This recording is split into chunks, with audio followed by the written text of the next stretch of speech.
Hey there, my name's David. On this episode, I want to teach you how to turn down unhealthy food from your friends. So this is often a problem when you start going on a weight loss journey and you have everything in control. Maybe you're at work, you have everything planned out for the week, you have maybe your meals prepped, and then on the weekend, when you meet up with your friends, your family comes over or something like that, then it just all goes out the window and you're eating pizza and drinking beers, and it makes it really hard to lose weight when you have that, especially if you have 2 full days or even just 1 full day on the weekend of just cheat meals and stuff, and then you're recovering from that like the next day with digestive problems.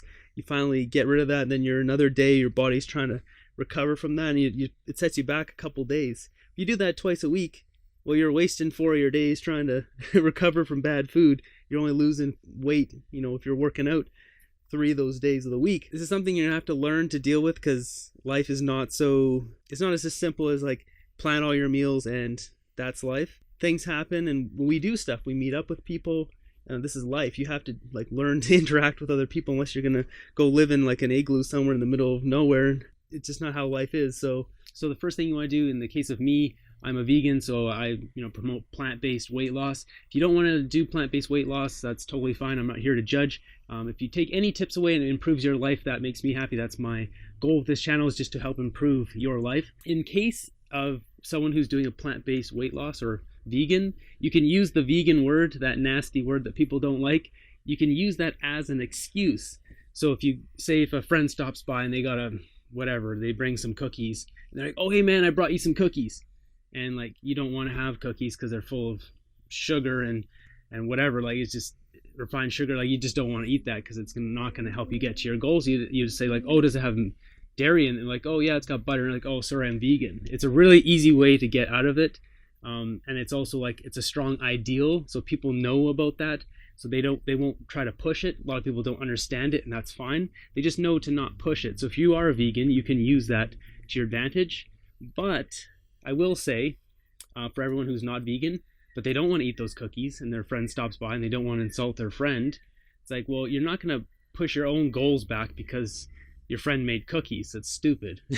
It's nice that your friend made cookies, and so you have to learn to navigate this. So what I've learned is you can do one of 2 things. So it's better to manage the friend or the person's emotions versus being brutally honest. If someone stops by with cookies, you can take the cookies and then say thanks, and then give them to someone else who will enjoy them, who doesn't care about all the refined sugar and the butter and all the stuff in there. The risk with that, though, is they might say oh, we'll try one, because they want to see your reaction. I wouldn't really opt to do that. What I personally do is I'm just really strict with it, and there's just no way around it. It's just who I've defined myself as. I'll just say no thanks, I'm on a strict diet or something. Often people will be oh, well, what's that diet, blah blah blah. So you can get around this by saying oh, I'm on a diet specific from my doctor, because then people don't want to challenge that because you're a doctor, because people hold doctors at the top of the society of knowing everything about health. There's so many studies that come out, just coming from a family where my dad is a doctor. I just know because I used to organize medical journals. There's a zillion studies that come out every month, and there's no way any doctor can read all of these. That's why there's a YouTube channel called nutritionfacts.org.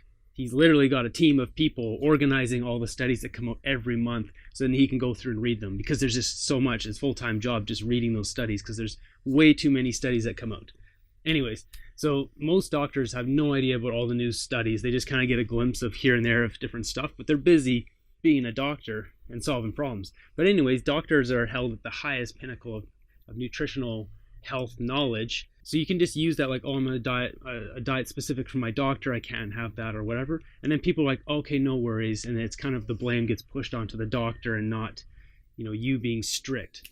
The other thing that you can do is, I use all the time, as I say, I'm allergic, because no one's going to force you to eat something you're allergic to, because obviously you get sick or whatever, start vomiting or whatever it is. I use this at restaurants too, because people often, if I say oh, can I get whatever this without cheese? I can order this pizza with no cheese. And they look at you kind of weird.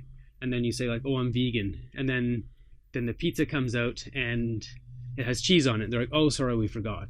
And then it goes back into the kitchen, and then they peel the cheese back off, and then it comes back out, and then you get this pizza with this oily like cheese grease on it, but the cheese removed.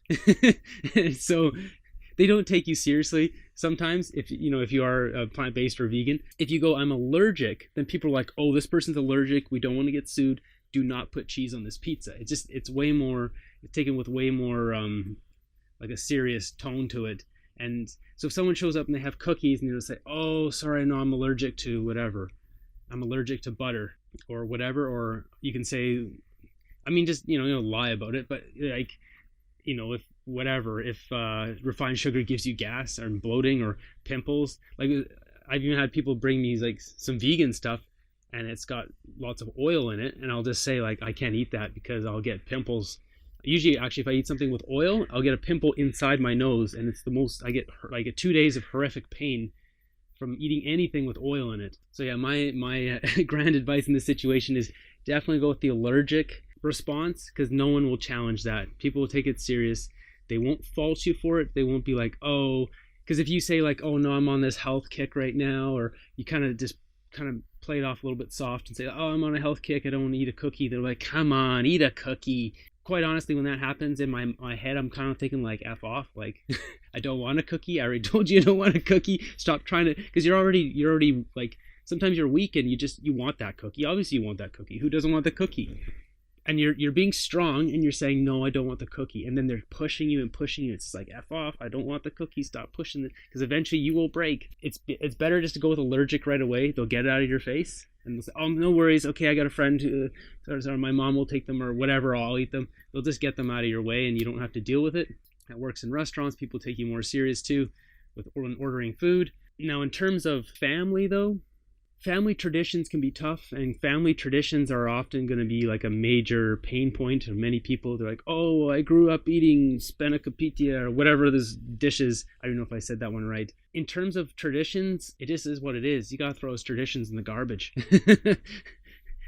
But when it comes down to like family traditions, those traditional meals, like, oh, we should eat like a shepherd's pie every day because that's how we did it in whatever, Spain or something, whatever country.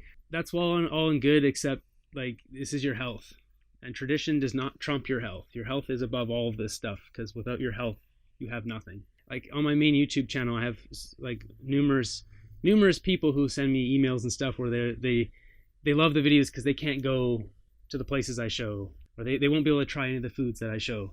And it's really sad because like they can't do this stuff because their health has gone downhill. And so like you really have to put that the center of your life. And if tradition is in the way, the family traditions need to go in the garbage.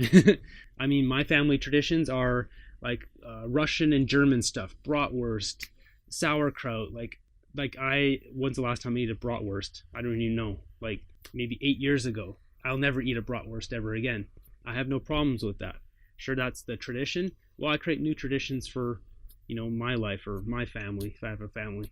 The worst part about traditions and family stuff is when you get around certain people and you're used to certain situations that link up memories of the past, then you want to eat like that and feel like that, like you did when you were a kid. These are the hard parts where you really need to just kind of dial into your core values, your new set of goals, your new core identity, and just say like, no, I understand this is what I did when I was a kid, but no, I will not eat these foods. No, I will not eat this shepherd's pie.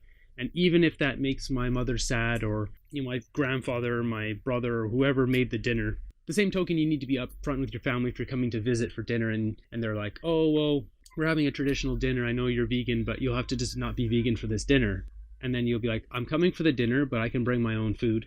I understand you're making the blood sausages with whatever, goat tongue, but I won't be eating that, but I'll bring my own lentil casserole or whatever.